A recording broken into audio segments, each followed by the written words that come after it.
preparing the substrate.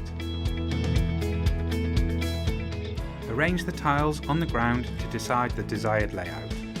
For stepping stone walkways, determine the pace intervals for each tile.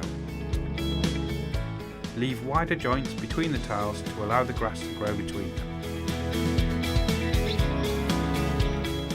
Using a spade, mark out the edges of the tile in the ground.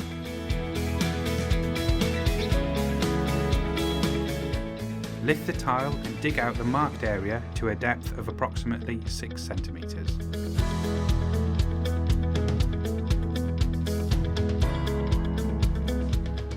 Add a layer of gravel, particle size of 4 mm, to fill the dugout area to a depth of a minimum of 3 centimetres. Lay in the tiles. Lay the tiles directly onto the bed of gravel.